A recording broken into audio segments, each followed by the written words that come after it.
Léa monta au grenier, à la recherche de vieilles valises. Ce qu'elle y trouva la laissa, sans voix. Son cousin Théo, sourd de naissance, serrait une guitare contre lui, et il pleurait.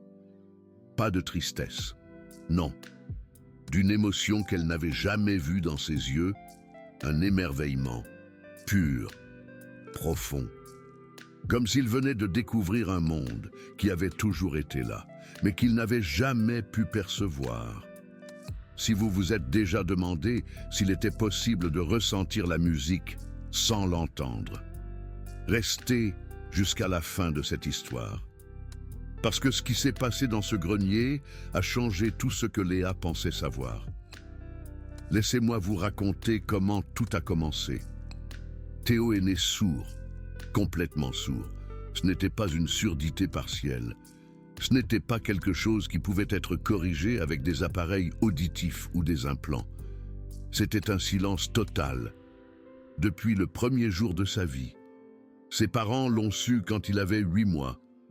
Il ne réagissait pas au son. Il ne tournait pas la tête quand on l'appelait. Il n'était pas effrayé par les bruits forts. Une fois, sa mère a laissé tomber une casserole en métal à 50 cm de lui. Le fracas a fait sursauter tout le monde dans la cuisine. Mais Théo a continué à jouer avec ses cubes, comme si de rien n'était. C'est à ce moment-là qu'ils ont su que quelque chose n'allait pas. Ils l'ont emmené voir des spécialistes. D'abord un, puis un autre, puis un troisième. Tous ont dit la même chose. Le diagnostic a été dévastateur. Surdité neurosensorielle profonde bilatérale. En termes simples, les nerfs qui relient l'oreille au cerveau n'ont jamais fonctionné et ne fonctionneraient jamais. Ses parents ont pleuré cette nuit-là. Ils ont pleuré pour le silence que leur fils ne connaîtrait jamais autrement. Ils ont pleuré pour les berceuses qu'ils n'entendraient jamais. Ils ont pleuré pour la voix de sa mère qu'ils ne reconnaîtraient jamais. Mais le lendemain, ils se sont levés et ont décidé que la surdité de Théo ne serait pas une sentence. Ce serait simplement une façon différente de vivre. Théo a grandi dans un monde de silence. Il a appris la langue des signes dès l'âge de 3 ans. Il est allé dans des écoles spéciales où tout le monde était comme lui, où personne ne le regardait bizarrement parce qu'il n'entendait pas, où la communication était visuelle, belle, fluide. Il avait des amis sourds qui comprenaient son monde, des amis qui savaient ce que c'était de vivre sans son, des amis qui ne le traitaient pas comme s'il était cassé. Il a eu une vie normale, ou du moins, c'est ce qui semblait de l'extérieur. Ses notes étaient bonnes. Sa famille l'aimait. Il avait un talent pour l'art. Ses professeurs disaient qu'il voyait des choses que les autres ne voyaient pas, qu'il avait une sensibilité spéciale, que le silence lui avait donné quelque chose que les autres n'avaient pas, une concentration absolue, une capacité à observer sans distraction, à voir le monde tel qu'il était réellement. Mais il y avait quelque chose qui l'a toujours tourmenté, quelque chose qu'il ne pouvait pas ignorer, quelque chose qui le faisait se sentir incomplet. La musique. Théo voyait les gens écouter de la musique et il ne comprenait pas. Il voyait comment ils fermaient les yeux, comment ils bougeaient la tête, comment certains pleuraient, comment d'autres souriaient. Il voyait des couples se serrer dans les bras quand une chanson spéciale passait. Il voyait des personnes âgées pleurer en se souvenant de temps passés. Il voyait des jeunes sauter et crier lors de concerts. Et il ne pouvait pas comprendre ce qu'ils ressentaient. Quelle était cette chose invisible qui avait autant de pouvoir, qui pouvait faire pleurer quelqu'un, qui pouvait faire danser quelqu'un, qui pouvait unir des inconnus, qui pouvait ramener des souvenirs oubliés, qui pouvait changer l'humeur d'une personne en quelques secondes. Théo voyait tout cela de l'extérieur, comme s'il regardait à travers une vitre. Il pouvait voir la fête, mais il ne pouvait pas y participer. Il pouvait voir la joie, mais il ne pouvait pas la ressentir. C'était comme être un fantôme dans son propre monde. Une fois, quand il avait 12 ans, il a demandé à sa mère « Maman, c'est quoi la musique ?» Sa mère ne savait pas quoi répondre. Comment expliquer la couleur à quelqu'un qui est né aveugle? Comment expliquer le son à quelqu'un qui est né sourd? C'est quelque chose qui s'écoute, mon chéri. Sa mère a signé les mots avec tristesse. C'est comme parler, mais plus beau. Théo n'a pas compris. Et sa mère n'a pas pu mieux expliquer. À partir de ce jour, Théo a cessé de poser des questions. Mais il n'a jamais cessé de se les poser. Léa était la cousine de Théo, de 10 ans son aînée. Elle avait toujours pris soin de lui comme s'il était son petit frère. Quand les parents de Théo sont morts dans un accident il y a 5 ans, Léa l'a accueilli chez elle. C'était un accident de voiture. Un conducteur ivre a grillé le feu rouge. Ils sont morts instantanément. Théo n'était pas avec eux ce soir-là. Il était chez un ami. Cette décision lui a sauvé la vie, mais l'a marqué à jamais. Quand on lui a annoncé la nouvelle, il n'a pas crié. Il ne pouvait pas. Il a juste signé une question. Pourquoi? Personne n'a pu lui répondre. Léa est arrivée ce soir-là.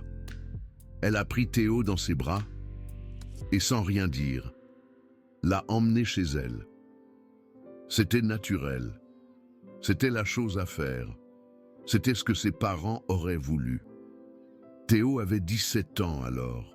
Maintenant, il en avait 22. 5 années avaient passé. 5 années à reconstruire une vie. 5 années à apprendre à vivre avec la douleur. Il étudiait l'art à l'université.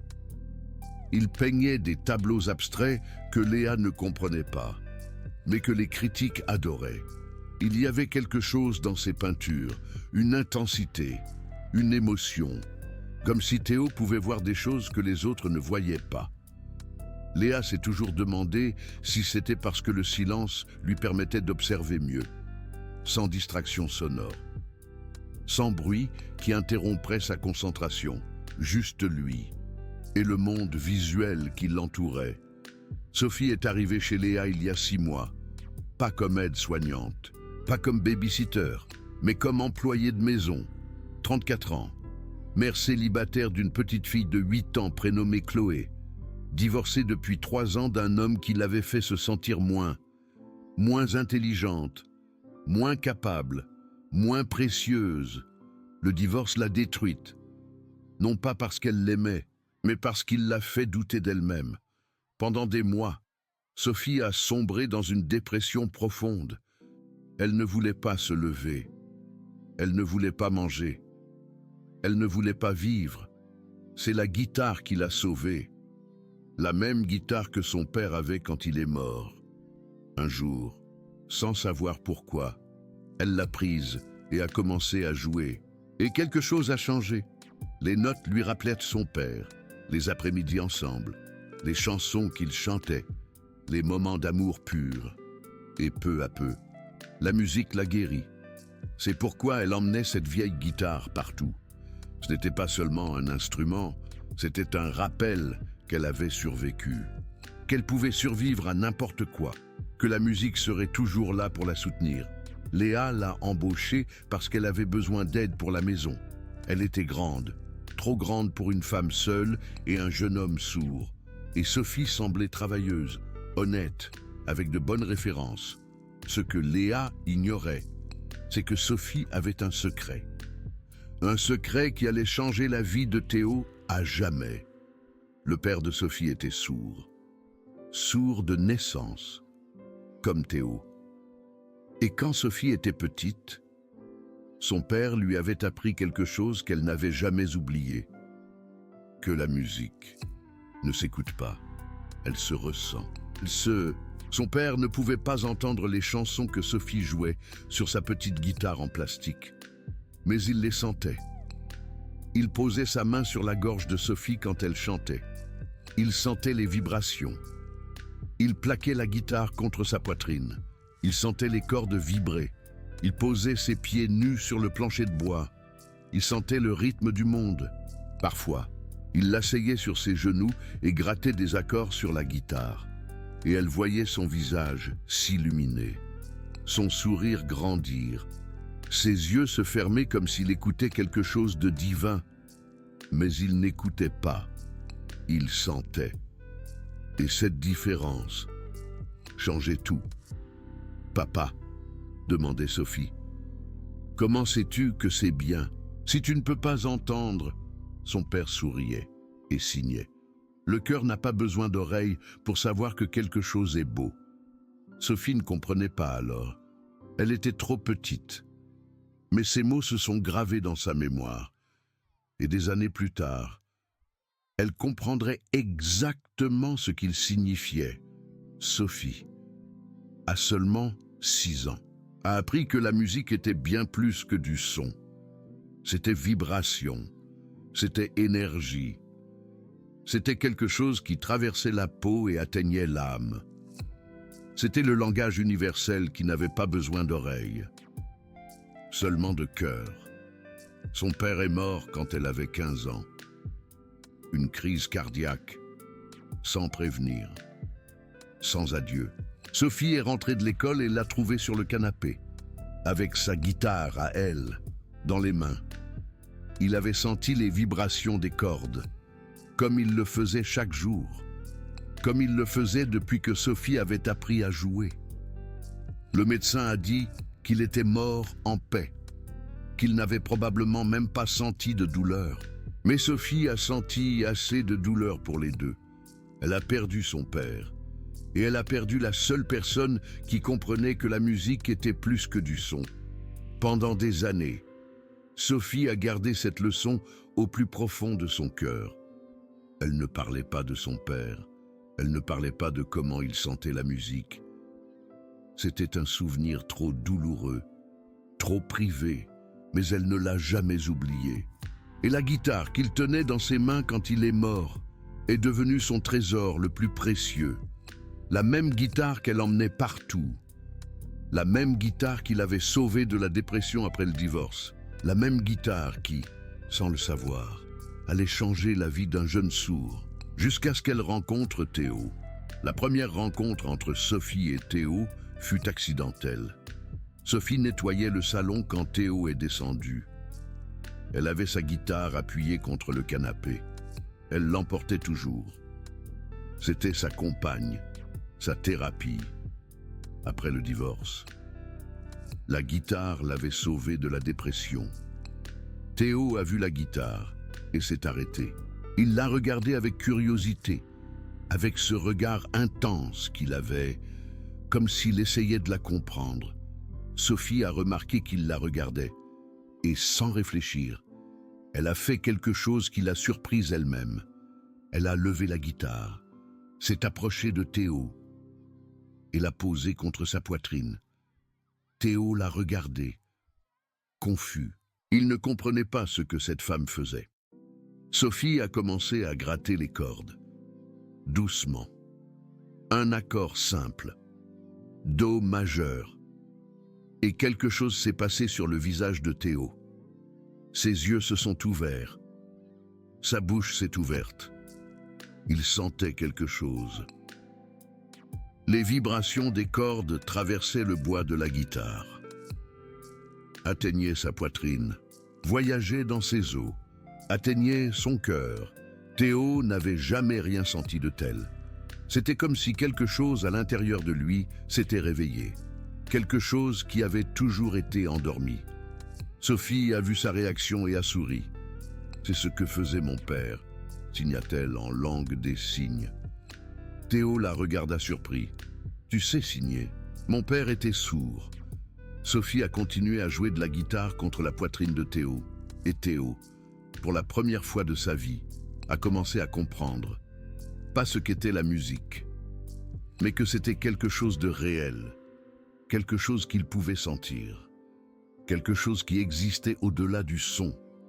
Sophie le regarda, et dans ses yeux, elle a vu quelque chose qu'elle a reconnu, la même curiosité qu'elle avait vue dans les yeux de son père, la même soif de connexion, le même besoin de faire partie de quelque chose que le monde lui refusait. Et à ce moment-là, Quelque chose s'est agité à l'intérieur de Sophie. Quelque chose qui dormait depuis presque 20 ans. Depuis la mort de son père, c'était comme s'il la poussait, comme s'il lui disait « Montre-lui ce que je t'ai appris, donne-lui ce que je t'ai donné. Ne le laisse pas vivre sans savoir ce qu'est la musique. » Sophie n'était pas religieuse, elle ne croyait pas aux fantômes, mais à ce moment-là, elle a senti son père aussi proche que s'il était à côté d'elle. Et elle a su qu'elle devait faire quelque chose. Elle ne savait pas quoi exactement. Elle n'avait pas de plan. Mais elle savait qu'elle ne pouvait pas laisser Théo dans ce silence. Pas quand elle avait les outils pour lui montrer qu'il y avait autre chose. Ce fut le début de tout. Si ceci vous touche, pensez à soutenir la chaîne avec le Super Thanks. Ce bouton doré que vous voyez en bas. C'est votre façon de dire que cette histoire mérite d'être racontée. Et maintenant, voilà ce que personne n'attendait. Théo a commencé à chercher Sophie. Pas pour qu'elle nettoie sa chambre. Pas pour qu'elle lui prépare à manger, pour qu'elle lui montre plus. Plus de cette chose qu'il avait sentie.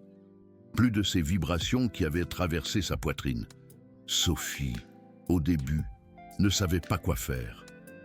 Elle n'était pas professeure de musique. Elle n'était pas thérapeute. Elle était employée de maison. Mais quelque chose dans les yeux de Théo l'a convaincue. La même curiosité qu'elle avait vue dans les yeux de son père. La même soif de comprendre. Le même besoin de se connecter avec quelque chose que le monde lui avait refusé. Ainsi ont commencé les séances secrètes.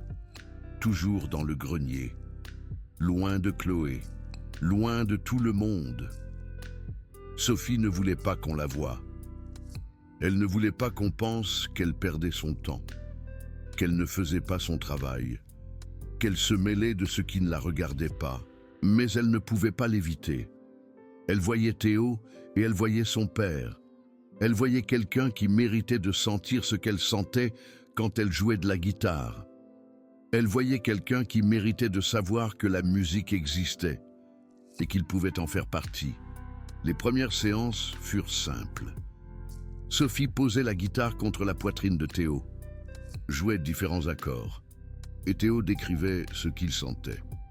C'est comme des chatouilles dans la poitrine, signa-t-il, parfois fort, parfois doux. Sophie acquiesça.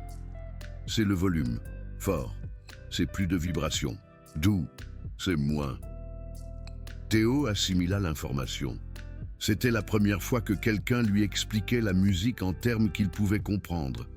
Pas en termes de son, mais en termes de sensation. Ensuite, Sophie lui a montré le rythme. Elle a placé la main de Théo sur sa gorge, pendant qu'elle chantait. 1, 2, 3, 4. Théo sentait les pulsations, le battement de la musique, le cœur de la chanson. Voilà le rythme, a signé Sophie. C'est comme marcher. Un pas, un autre pas, un autre pas. Théo a commencé à taper du pied, au rythme, sans l'entendre, mais en le sentant. Sophie a souri. Exactement. C'est ça. Théo a souri aussi. C'était la première fois que quelqu'un lui disait qu'il faisait quelque chose de musical correctement. Les semaines ont passé. Les séances sont devenues plus complexes. Sophie lui a enseigné les notes aiguës et les notes graves. Les notes aiguës vibrent rapidement, lui a-t-elle expliqué. Tu les sens ici. Elle a mis la main de Théo sur son front. Les notes graves vibrent lentement. Tu les sens ici. Elle a mis la main de Théo sur sa poitrine. Théo a commencé à distinguer les vibrations rapides, les vibrations lentes. C'était comme apprendre une nouvelle langue. Une langue qui ne se parlait pas avec des mots, elle se parlait avec le corps. Et Théo était un élève brillant. Il apprenait vite. Il absorbait tout ce que Sophie lui enseignait. Il posait des questions qu'elle n'avait jamais considérées. Un jour, Théo lui a demandé quelque chose qui l'a laissé sans voix. Pourquoi les gens pleurent avec la musique? Sophie a réfléchi pendant un long moment. Comment expliquer les émotions de la musique à quelqu'un qui ne l'a jamais entendue? C'était comme expliquer la couleur rouge à un aveugle. Mais Sophie a essayé. La musique peut te faire ressentir des choses, a-t-elle signé. De la tristesse, de la joie, de la nostalgie, de l'amour. Chaque chanson a une émotion. Et quand tu la sens, cette émotion te remplit. Parfois tellement que tu pleures. Théo a traité l'information. Mais je ne sens pas d'émotion quand je sens les vibrations. Je sens seulement les vibrations. Sophie a souri. Pas encore. Mais tu le feras. Quand tu comprendras mieux comment ça fonctionne, quand ton corps apprendra à traduire les vibrations en émotions, tu pleureras. Je te le promets. Théo ne l'a pas cru. Pas complètement. Mais il a continué à apprendre. Il a continué à sentir. Il a continué à explorer ce monde nouveau qui s'ouvrait devant lui. Et chaque jour, chaque séance, il se rapprochait de plus en plus de comprendre ce que Sophie lui avait promis. Un jour, Sophie a apporté des ballons remplis d'air. Théo l'a regardé, confus. Sophie a gonflé un grand ballon. Elle l'a mis dans les mains de Théo et a commencé à jouer de la guitare près de lui. Le ballon a vibré. Théo l'a senti dans ses mains. C'était comme si le ballon était vivant, comme si la musique le faisait bouger. Voilà à quoi ressemble la musique, a signé Sophie. Pas avec les yeux, avec les mains. Théo a serré le ballon contre sa poitrine et a senti chaque note, chaque accord, chaque changement dans la mélodie. C'était incroyable. C'était comme si un monde nouveau s'était ouvert devant lui. Un monde qui a toujours été là, mais que personne ne lui avait montré comment voir. Les séances dans le grenier sont devenues le moment préféré de la journée de Théo, et aussi de Sophie. Il y avait quelque chose de spécial dans cet endroit, quelque chose de magique. Le grenier était rempli de vieilles choses, de vieilles valises poussiéreuses, de meubles anciens, de photos de famille dans des boîtes. Mais pour Théo et Sophie, c'était un sanctuaire, un endroit où le silence n'était pas absence. C'était présence. C'était la toile où il peignait avec des vibrations. Sophie a appris autant de Théo que lui a appris d'elle. Elle a appris à voir la musique de façon qu'elle n'avait jamais imaginée. Théo lui montrait ses dessins d'ondes. Il lui expliquait comment il imaginait que chaque note se voyait. Les notes aiguës étaient des lignes fines et rapides. Les notes graves étaient des courbes épaisses et lentes. Les accords étaient des explosions de couleurs. Les silences étaient des espaces blancs. C'était une forme complètement nouvelle de comprendre la musique. Une forme que seul quelqu'un qui ne l'avait jamais entendue pouvait créer. Sophie a commencé à composer en pensant à comment Théo verrait ses chansons. Elle ne pensait plus seulement à comment elles sonnaient. Elle pensait à comment elles se sentiraient, à comment elles se verraient, à comment elles arriveraient à l'âme de quelqu'un qui ne pouvait pas les entendre. C'était un changement profond. Un changement qui a fait d'elle une meilleure musicienne, une meilleure personne, une meilleure enseignante. Et tout grâce à un jeune sourd qui lui a montré qu'il y avait beaucoup plus dans la musique que ce qu'elle savait. Léa n'avait aucune idée de ce qui se passait dans sa propre maison. Elle était occupée avec ses affaires, avec ses hôtels, avec ses réunions. Elle voyait Théo au dîner. Elle le voyait peindre dans son atelier. Elle le voyait normal. Ou au moins ce qu'elle considérait normal pour lui. Elle n'a pas remarqué que ses peintures avaient changé. Avant, Théo peignait des formes abstraites, des lignes, des cercles, des taches de couleurs. Maintenant, il peignait des ondes, des courbes qui montaient et descendaient, comme s'il dessinait le son. Léa l'a vu un jour. « Qu'est-ce que c'est que ça ?» a-t-elle signé. Théo a souri. « C'est de la musique. » Léa n'a pas compris. « Comment ça peut être de la musique ? Tu ne peux pas écouter de musique. » Théo la regardait avec ses yeux qui avaient changé. Ce n'étaient plus des yeux de quelqu'un qui ne comprenait pas. C'étaient des yeux de quelqu'un qui avait découvert un secret. « Je n'ai pas besoin de l'écouter », a-t-il signé. « Je la sens. » Léa a froncé les sourcils. Elle ne savait pas de quoi parlait son cousin, mais elle n'y a pas accordé d'importance. Théo avait toujours été artistique. Il avait toujours vu le monde de façon différente. Peut-être que c'était juste une autre de ses phases créatives.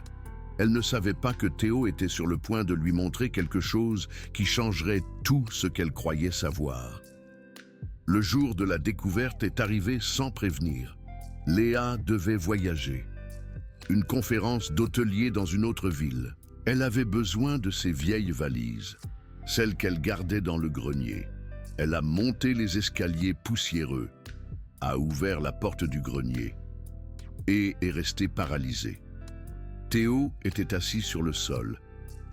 Il avait une guitare, la guitare de Sophie, collée à sa poitrine, et il pleurait.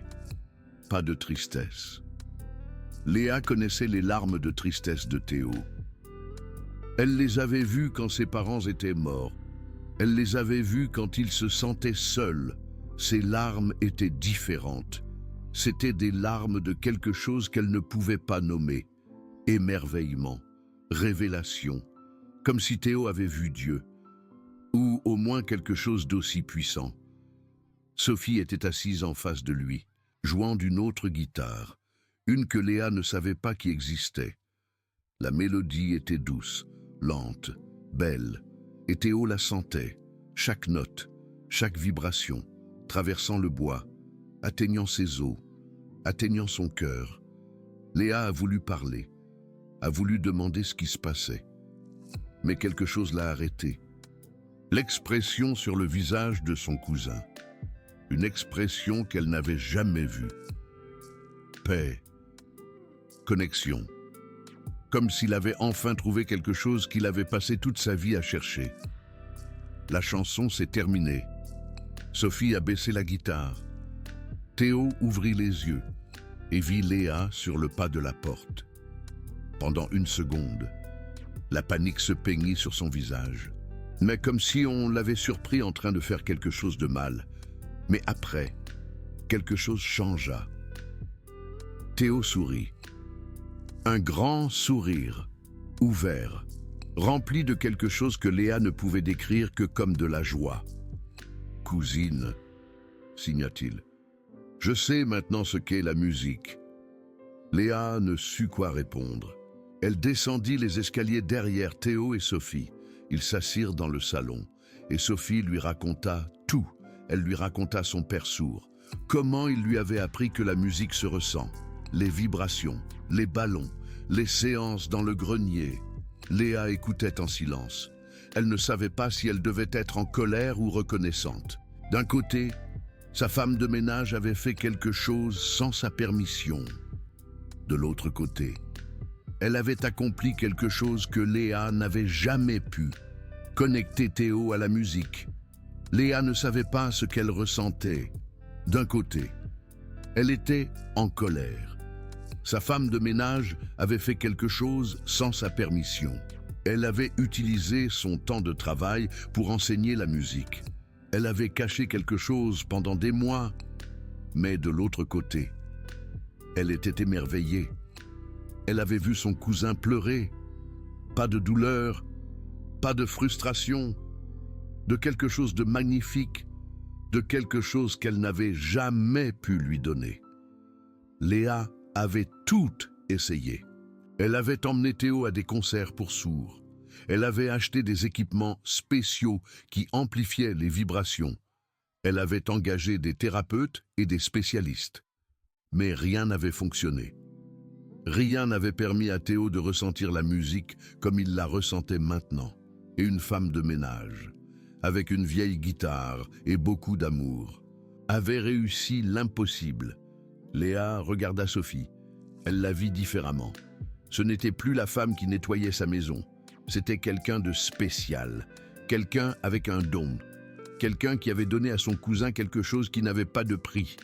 Pourquoi tu ne m'as rien dit » signa Léa à Sophie. Sophie baissa les yeux. « J'avais peur que vous me renvoyiez, que vous pensiez que je ne faisais pas mon travail, que je me mêlais de ce qui ne me regardait pas. » Léa la regarda. Et pour la première fois, elle vit Sophie non pas comme une employée, mais comme une personne qui avait donné quelque chose d'invaluable à son cousin, sans rien demander en échange, sans attendre de reconnaissance, seulement parce qu'elle le pouvait, seulement parce qu'elle le voulait, seulement parce que son cœur le lui demandait. « Théo » signa Léa. « Montre-moi. » Théo sourit. Il prit la guitare de Sophie, la colla contre sa poitrine et ferma les yeux. Sophie commença à jouer. Une mélodie simple, une berceuse que son père lui avait apprise. Et Léa vit quelque chose qu'elle n'oublierait jamais. Elle vit son cousin bouger, pas danser. Quelque chose de plus profond.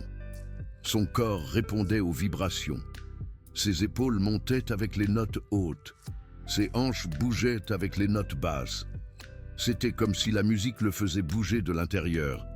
Comme si son corps savait exactement quoi faire, même si ses oreilles n'avaient jamais rien entendu. Les larmes commencèrent à couler sur les joues de Léa, parce qu'elle comprit quelque chose à ce moment-là. La musique n'est pas un son. Le son n'est que la façon dont la plupart d'entre nous l'aperçoivent. Mais la musique est une énergie. C'est une vibration. C'est quelque chose qui existe au-delà des oreilles. Et Théo, son cousin sourd, pouvait enfin la ressentir. Léa s'approcha de son cousin. Elle lui prit la main. Et pour la première fois depuis longtemps, elle ne sut pas quoi dire. Parce que les mots ne suffisaient pas. Aucun mot ne pouvait exprimer ce qu'elle ressentait. La gratitude envers Sophie. L'amour pour son cousin. L'émerveillement de voir quelque chose qu'elle croyait impossible. Théo ouvrit les yeux. Il vit les larmes de sa cousine et sourit. « Ne t'inquiète pas, » signa-t-il. « Ce sont de bonnes larmes. Je sais maintenant ce que c'est. » Et Léa pleura encore plus. Parce que son cousin, l'enfant qui n'avait jamais compris pourquoi les gens pleuraient avec la musique, le savait maintenant. Il l'avait ressenti dans son propre corps, dans son propre cœur. Sophie resta silencieuse, regardant la scène, et elle pensa à son père. À quel point il aurait souri s'il pouvait voir ça. À quel point il serait fier que sa leçon soit toujours vivante. Continue à aider, continue à changer des vies. Papa, pensa-t-elle, regarde ce que tu as semé, regarde ce qui pousse. Si tu es arrivé jusqu'ici, c'est parce que cette histoire te touche. Alors, laisse-moi te raconter ce qui s'est passé après. Léa voulait faire quelque chose, pas seulement remercier Sophie. Elle voulait valider ce qui se passait. Elle voulait s'assurer que ce n'était pas seulement son imagination, que ce que Théo expérimentait était réel. Elle appela une amie, Justine, professeure de musique à l'université, spécialiste en musicothérapie. Elle lui raconta ce qu'elle avait vu, et Justine voulut le voir de ses propres yeux. Elle arriva à la maison un samedi après-midi. Théo était nerveux. Il n'avait jamais montré ça à personne d'autre que Sophie. Sophie était nerveuse aussi. Elle avait peur que la professeure dise que tout ça était une bêtise, que ça n'avait aucune base scientifique, que c'était juste de l'imagination. Mais Justine ne dit rien de tout ça. Elle s'assit en silence pendant que Sophie et Théo faisaient leur routine. La guitare contre la poitrine, les ballons, les vibrations, le mouvement du corps de Théo répondant à chaque note. Quand ils eurent fini, Justine avait les larmes aux yeux. « C'est de la musicothérapie, » dit-elle, « de niveau supérieur. » Sophie la regarda surprise. « Mais je n'ai rien étudié de tout ça. »« Peu importe, » dit Justine, « ce que tu fais. C'est exactement ce qu'on enseigne à l'université. Mais en mieux, beaucoup mieux, parce que tu ne l'as pas appris dans un livre. Tu l'as appris de la vie, de l'amour, de l'expérience de prendre soin de quelqu'un que tu aimais.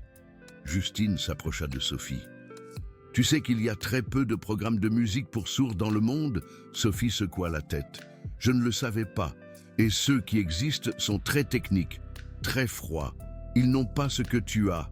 Qu'est-ce que j'ai? La connexion. Justine pointa Théo. Tu ne lui as pas enseigné la musique. Tu lui as enseigné à ressentir. Il y a une différence énorme. N'importe qui peut enseigner la théorie. Mais peu de gens peuvent enseigner à quelqu'un à ouvrir son cœur à quelque chose de nouveau. Tu l'as fait sans t'en rendre compte, seulement parce que tu t'en souciais. Sophie resta silencieuse. Elle n'avait jamais pensé à ce qu'elle faisait de cette façon. Pour elle, elle partageait juste quelque chose que son père lui avait enseigné. Ce n'était pas spécial, ce n'était pas scientifique, c'était juste de l'amour. Mais Justine lui montra que l'amour était exactement ce qui manquait dans la plupart des programmes d'éducation, que la technologie et les méthodes étaient importantes, mais que sans amour, sans connexion, sans le désir authentique d'aider, rien ne fonctionnait vraiment. Et Sophie avait ça à revendre. Tu l'as appris de l'amour. Patricia expliqua qu'il existait des recherches sur la musique et la surdité, que les sourds pouvaient ressentir la musique à travers les vibrations, que certaines parties du cerveau qui traitent le son traitent aussi les vibrations, et que ce que Théo expérimentait n'était pas de l'imagination. C'était réel, scientifiquement prouvé. Théo se remit à pleurer. Pas de tristesse, de soulagement. Toute sa vie, il s'était senti exclu de quelque chose que le monde aimait. Toute sa vie, il avait vu les gens fermer les yeux et sourire avec la musique. Et il ne pouvait pas participer. Maintenant, il savait qu'il le pouvait, seulement d'une manière différente. Après ce jour, les choses changèrent. Léa promut Sophie. Elle n'était plus employée de maison. Elle était accompagnatrice de Théo. Son salaire tripla. Son emploi du temps changea. Maintenant, elle passait la moitié de son temps à enseigner à Théo et l'autre moitié à aider à la maison.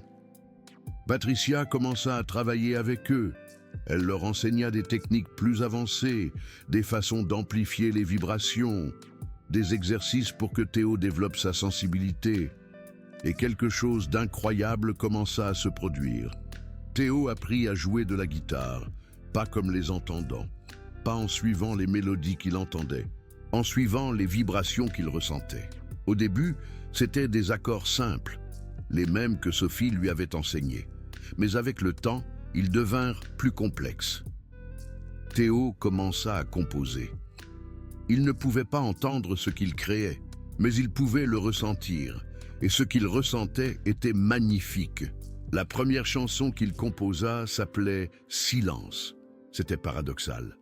Un sourd composant une chanson appelée « Silence ». Mais Théo expliqua que le silence pour lui n'était pas vide. C'était potentiel. C'était la toile blanche où il peignait avec des vibrations. Sophie enregistra la chanson, la posta sur Internet. Et quelque chose d'inattendu se produisit. Elle devint virale, pas parce qu'elle sonnait incroyable, mais parce que l'histoire derrière était incroyable. Un jeune sourd qui apprit à ressentir la musique, qui apprit à composer sans entendre, qui créa quelque chose de beau depuis le silence. Les gens commencèrent à commenter, à partager, à pleurer en voyant la vidéo de Théo jouant de sa guitare, les yeux fermés, ressentant chaque note, vivant chaque vibration. Des journalistes commencèrent à appeler. Des universités voulurent l'étudier. Des musiciens célèbres voulurent le rencontrer. Et Théo, le jeune homme qui pensait qu'il ne comprendrait jamais la musique, devint soudain une inspiration pour des millions de personnes. Ses peintures changèrent complètement. Elle n'était plus abstraite et sans signification. Maintenant, c'étaient des représentations visuelles de chansons. Chaque couleur était une note. Chaque courbe était une mélodie. Chaque peinture était une chanson qui pouvait être vue. Patricia appela ça la synesthésie, le mélange des sens. Certains sourds développent la capacité de voir le son, d'associer les vibrations à des couleurs, d'expérimenter la musique d'une manière que les entendants ne pourront jamais. Théo était l'un d'eux, et son art commença à attirer l'attention. Une galerie voulut exposer ses peintures. Peintures de musique, ils les appelèrent. Œuvre d'un artiste sourd qui pouvait voir ce que la plupart n'entendent qu'à peine. L'exposition fut un succès, plus que quiconque ne l'avait imaginé. Le premier jour, 200 personnes vinrent. Le deuxième jour, 500. Au troisième jour, il y avait la queue devant la galerie. Des journaux écrivirent sur Théo. Des magazines d'art l'interviewèrent. Des chaînes de télévision demandèrent des reportages. Et tout le monde voulait savoir la même chose. Comment un sourd peut-il peindre la musique? Théo répondait toujours la même chose. Je ne peins pas ce que j'entends. Je peins ce que je ressens. Et si je peux le ressentir, n'importe qui le peut. Des centaines de personnes vinrent voir les œuvres de Théo, écouter son histoire, comprendre que la musique est bien plus que ce qu'il pensait. Il y avait quelque chose de spécial dans ses peintures, quelque chose que les gens ressentaient même s'ils ne pouvaient pas l'expliquer. C'était comme si Théo avait capturé quelque chose que les entendants tiennent pour acquis. L'essence pure de la musique, sans le bruit, sans les distractions, seulement l'émotion, seulement la vibration, seulement l'âme de chaque chanson. Une femme s'approcha d'une peinture et commença à pleurer. Un homme resta à regarder une autre pendant 10 minutes, sans bouger.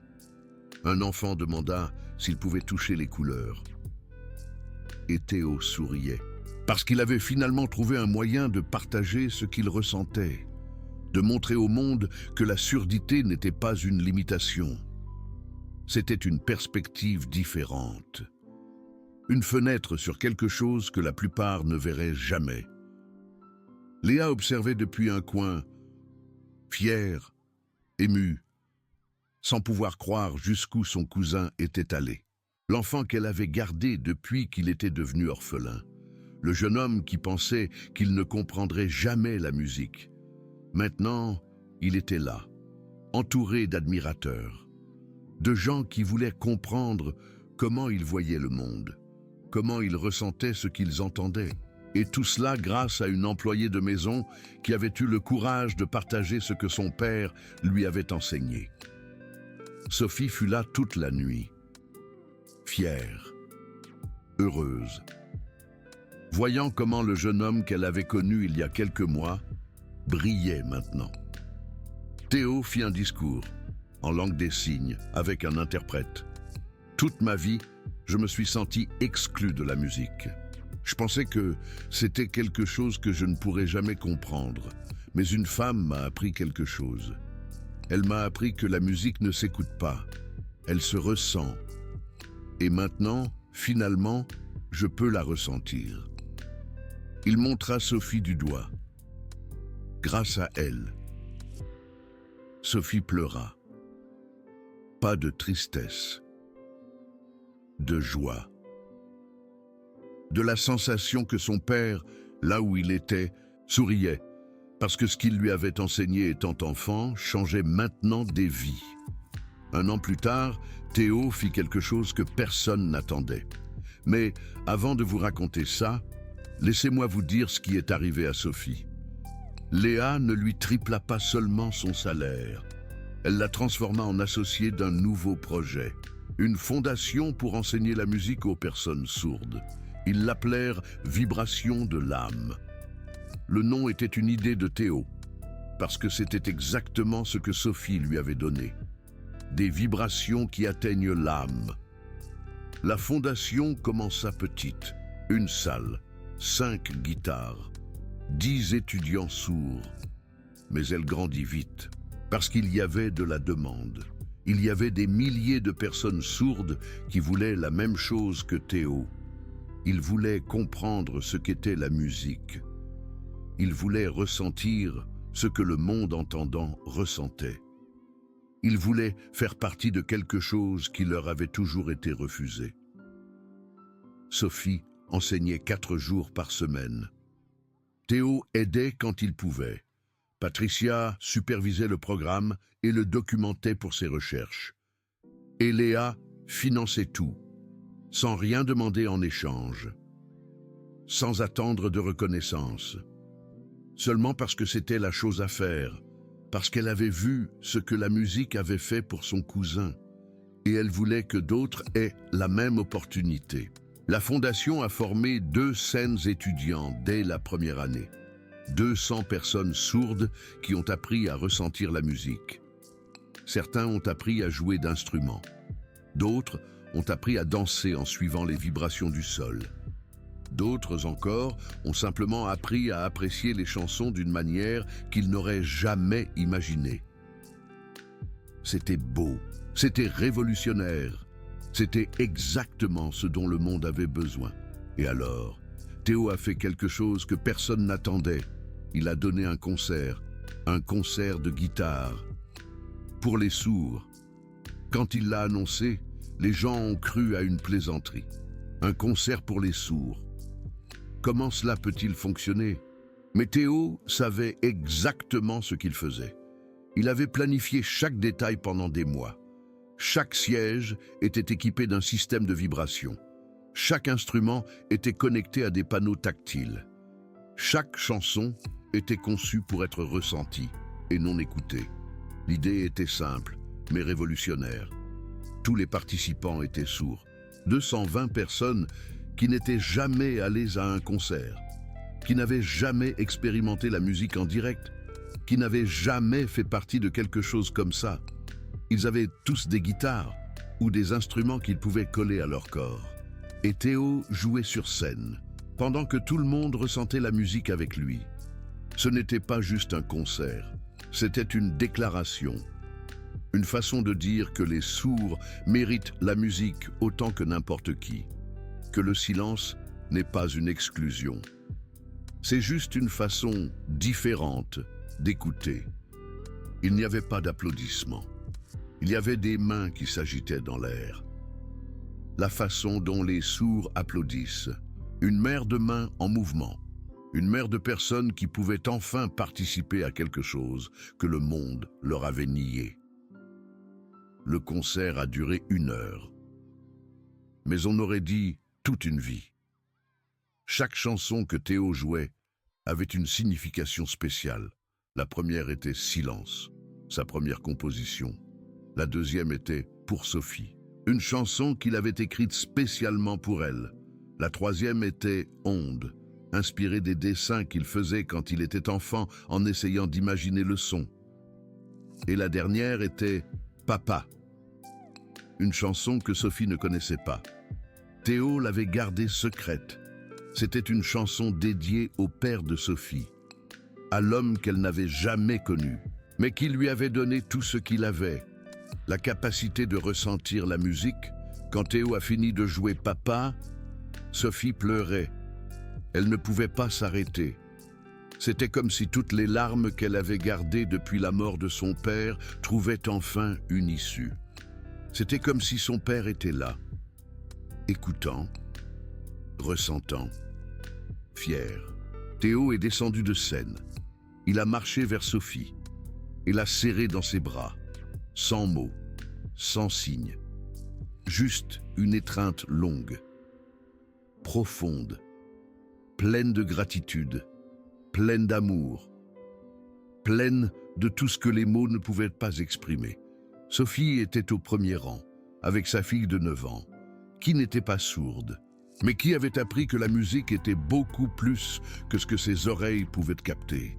Léa était derrière, regardant, pleurant, parce que son cousin, le garçon qui n'a jamais compris la musique, maintenant la partageait avec le monde, à sa manière, de la seule façon qu'il pouvait. Et c'était beau. Chloé était là aussi, prenant des notes, planifiant comment incorporer la méthode de Sophie dans son programme universitaire. Parce que ce qu'une femme de ménage avait découvert par amour était plus précieux que des années de recherche académique. Après le concert, Théo s'est approché de Sophie. Il l'a serrée fort dans ses bras. Il n'avait pas besoin de mots. Il n'avait pas besoin de signes. L'étreinte disait tout. Merci de m'avoir montré que la musique existe pour tout le monde, même pour moi. Sophie lui a rendu son étreinte et a pensé à son père. Aux après-midi où il posait sa main sur sa gorge pendant qu'il chantait, aux nuits où elle jouait de la guitare et qu'il sentait les vibrations à travers le plancher, à l'amour qu'il lui avait enseigné. Dès qu'il n'y a pas de barrière quand le cœur veut se connecter, papa, pensa-t-elle, j'espère que tu vois ça, parce que ce que tu m'as enseigné est en train de changer le monde. 3 ans après le premier concert, quelque chose de beau s'est produit. Théo a rencontré quelqu'un, une jeune femme sourde de 26 ans, nommée Élodie. Elle était peintre aussi. Elle était venue à l'une des expositions de Théo, et ils étaient tombés amoureux, pas avec des mots, pas avec des sons, avec des regards, avec des signes, avec des vibrations partagées. Élodie avait appris à ressentir la musique à la fondation de Sophie. Elle était l'une des premières étudiantes, et quand elle a rencontré Théo, elle a senti qu'elle avait trouvé quelqu'un qui comprenait son monde, quelqu'un qui voyait la musique comme elle, quelqu'un qui savait que le silence n'était pas vide. C'était du potentiel. Ils se sont mariés 1 an plus tard, lors d'un mariage différent de tous les autres, un mariage qui a redéfini ce que signifie célébrer avec de la musique. Il n'y avait pas de musique qu'on entendait, il y avait de la musique qu'on ressentait, des guitares contre la poitrine de chaque invité, des ballons vibrants à chaque accord, des planchers de bois qui transmettaient le rythme de la valse. Chaque invité sourd a reçu un kit en entrant, un grand ballon, un coussin vibrant à mettre sous les pieds, des instructions de Sophie sur comment ressentir chaque chanson. Les invités entendants étaient émerveillés. Ils n'avaient jamais expérimenté la musique de cette façon. Ils n'avaient jamais senti les notes traverser leur corps. Ils n'avaient jamais fermé les yeux et laissé les vibrations les guider. Ce fut une révélation pour tout le monde, sourds et entendants unis par quelque chose de plus profond que le son. La première danse de Théo et Élodie fut inoubliable. Ils n'ont pas dansé en suivant la mélodie. Ils ont dansé en suivant les vibrations du plancher, leur corps bougeant en parfaite synchronisation, comme s'ils pouvaient ressentir exactement la même chose, parce qu'ils le pouvaient. Et quand ils ont terminé, il n'y a pas eu d'applaudissements, il y a eu des mains en l'air, une mer de mains en mouvement, la façon la plus belle d'applaudir. C'était le mariage le plus beau que Léa ait jamais vu. Sophie a joué de la guitare pendant la cérémonie, la même guitare que son père avait quand il est mort, la même guitare qui avait changé la vie de Théo. Car c'est pendant qu'elle jouait, elle a pensé à tout ce qui s'était passé, à comment une femme de ménage avait fini par être la marraine de mariage d'un artiste célèbre, à comment une leçon de son père sourd avait changé tant de vies, à comment l'amour trouve toujours le moyen de se connecter, même si le monde dit que c'est impossible, même si les sens disent que ce n'est pas possible. L'amour trouve toujours le moyen. Et ainsi se termine cette histoire, pas avec une fin parfaite, parce que la vie n'est pas parfaite. Théo est toujours sourd. Il le sera toujours. Mais maintenant, il sait quelque chose qu'il ne savait pas avant. Que la musique ne lui est pas niée. Elle lui parvient juste différemment.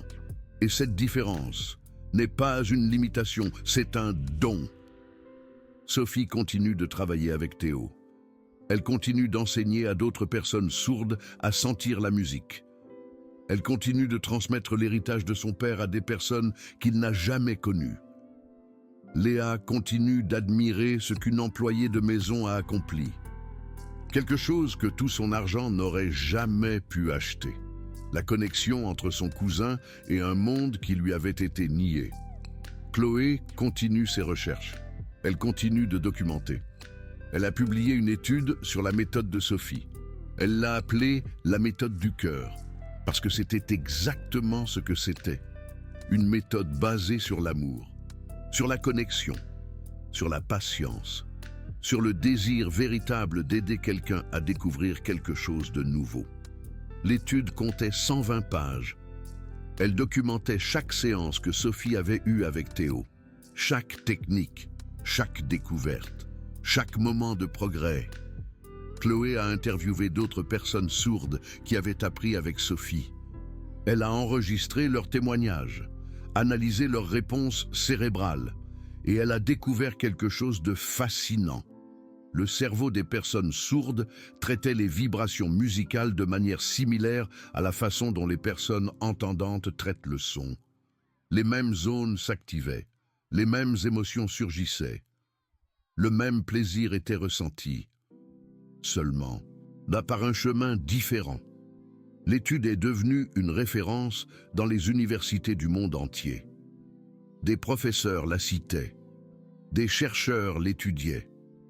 Des programmes de musicothérapie l'ont incorporée dans leur cursus. Des hôpitaux ont commencé à utiliser la méthode. Des écoles pour sourds l'ont adoptée. Des conservatoires de musique l'ont incluse dans leurs programmes. Et tout avait commencé avec une employée de maison qui ne savait pas qu'elle faisait quelque chose de spécial. Sophie a donné des conférences. Au début, avec peur. Elle n'était pas universitaire, elle n'avait pas de diplôme. Elle n'avait aucune expérience de la prise de parole en public. Mais elle avait son histoire. Et c'était plus puissant que n'importe quel titre. À chaque conférence, elle parlait de son père, de la façon dont il lui avait enseigné que la musique est sang, de la vieille guitare qu'il avait quand il est mort, de Théo et du grenier, des larmes et des ballons et des vibrations. Et les gens pleuraient, à chaque fois. Parce que l'histoire de Sophie n'était pas seulement sur la musique. Elle parlait d'amour, de connexion, de trouver des moyens d'atteindre les personnes que le monde oublie. Elle parlait de ne pas abandonner, de croire qu'il y a toujours un moyen, même si cela semble impossible, même si personne d'autre ne l'a essayé. Il y a toujours un moyen, et Sophie l'avait trouvé. Non parce qu'elle était un génie, non parce qu'elle était spéciale, mais parce qu'elle aimait, et l'amour trouve toujours le chemin. Chloé continue de montrer au monde que la musique est bien plus vaste que ce que nous pensons. La fille de Sophie a maintenant 12 ans. Elle s'appelle Chloé, comme la grand-mère qu'elle n'a jamais connue, et Chloé n'est pas sourde. Mais elle connaît la langue des signes.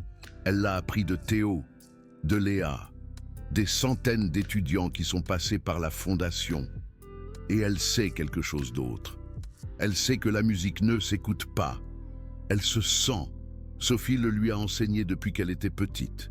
Elle lui a mis des guitares sur la poitrine. Lui a montré comment sentir les vibrations. Lui a enseigné qu'il existe des façons d'expérimenter le monde que la plupart des gens ne connaissent pas. Et Chloé a grandi avec cette leçon. Maintenant, elle veut être musicothérapeute. Elle veut continuer le travail de sa mère. Elle veut apporter la musique à des personnes que le monde croit incapables de la sentir. Sophie la regarde et sourit, parce qu'elle voit son père dans les yeux de sa fille, la même curiosité, la même détermination, le même amour pour la connexion avec les personnes. L'héritage continue, de génération en génération, de cœur à cœur. Et c'est ce qu'il y a de plus beau, que ce que le père de Sophie lui a enseigné n'est pas mort avec lui. Il vit en elle, il vit en Théo, il vit en Léa, il vit dans les 200 étudiants de la Fondation. Et maintenant, il vit en Chloé. L'amour ne meurt pas, il se multiplie, il s'étend. Il atteint des personnes que nous n'aurions jamais imaginées et change le monde de façon que nous ne pouvons pas prédire. Tout parce que quelqu'un a décidé de partager. Et tout parce que quelqu'un a décidé d'aimer. Et quelque part, dans une galerie, est accrochée une peinture de Théo. Une peinture pleine de couleurs vibrantes, de courbes qui montent et descendent, de formes qui semblent bouger. Le titre de la peinture est simple. La première chanson que j'ai sentie. Et quand les gens demandent ce que cela signifie, Théo sourit et signe. C'est la chanson qu'une employée de maison m'a jouée avec une guitare sur la poitrine. Le jour où j'ai découvert que la musique ne s'écoute pas, elle se sent. Si cette histoire vous a touché le cœur, je veux que vous vous souveniez de quelque chose. Il n'y a pas de barrière quand l'amour veut se connecter. Il n'y a pas de limitation quand quelqu'un veut enseigner. Il n'y a pas d'impossible quand le cœur guide le chemin. Sophie n'avait pas de diplôme de musicothérapeute. Elle n'avait pas de certification. Elle n'avait rien d'autre que l'amour que son père lui avait enseigné. Et avec cela, elle a changé la vie d'un jeune homme qui pensait qu'il ne comprendrait jamais la musique. Nous avons tous quelque chose à enseigner. Nous avons tous quelque chose à donner. La question est de savoir si nous sommes prêts à le partager, même si personne ne nous paie, même si personne ne nous voit, même si nous pensons que ce n'est pas notre place. Sophie pensait que ce n'était pas sa place, qu'elle n'était qu'une employée de maison, qu'il ne lui appartenait pas d'enseigner la musique aux cousins de sa patronne. Mais son cœur lui a dit autre chose, et elle a écouté son cœur, et elle a tout changé. Vous aussi, vous pouvez le faire. Vous n'avez pas besoin d'être expert. Vous n'avez pas besoin d'avoir un diplôme. Vous avez juste besoin d'avoir quelque chose à donner. Et la volonté de le donner. Pensez aux personnes qui vous entourent, à ceux qui souffrent, à ceux qui sont seuls, à ceux que le monde a oubliés. Peut-être ne pouvez-vous pas résoudre leurs problèmes. Peut-être ne pouvez-vous pas guérir leur maladie. Peut-être ne pouvez-vous pas changer leur situation. Mais vous pouvez leur donner quelque chose. Votre temps, votre attention, votre amour. Et parfois, c'est tout ce dont ils ont besoin. Parfois, une accolade change plus qu'1 million d'euros. Parfois, une parole aimable sauve plus que n'importe quel médicament. Parfois, simplement être là.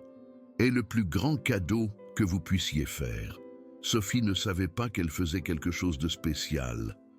Pour elle, elle ne faisait que partager ce que son père lui avait enseigné. Elle essayait simplement d'aider quelqu'un qu'elle voyait perdu. Elle faisait seulement ce que son cœur lui demandait. Et c'était suffisant. Cela a tout changé. Cela a créé une fondation. Cela a inspiré des milliers de personnes. Cela est devenu un héritage. Tout parce qu'une employée de maison a décidé de ne pas ignorer un jeune homme sourd qui regardait une guitare avec curiosité. Tout parce qu'elle a décidé de partager au lieu de garder pour elle.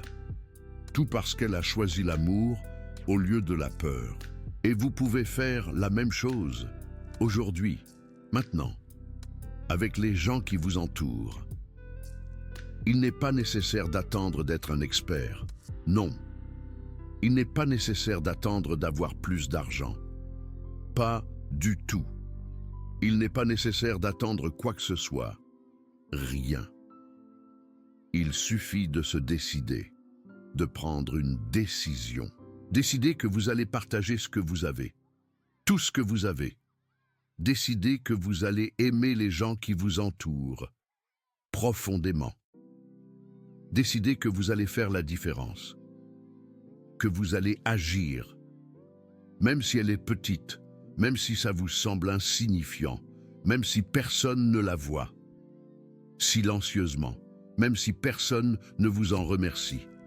C'est pas grave, parce que la différence que vous faites n'est jamais petite pour la personne qui la reçoit.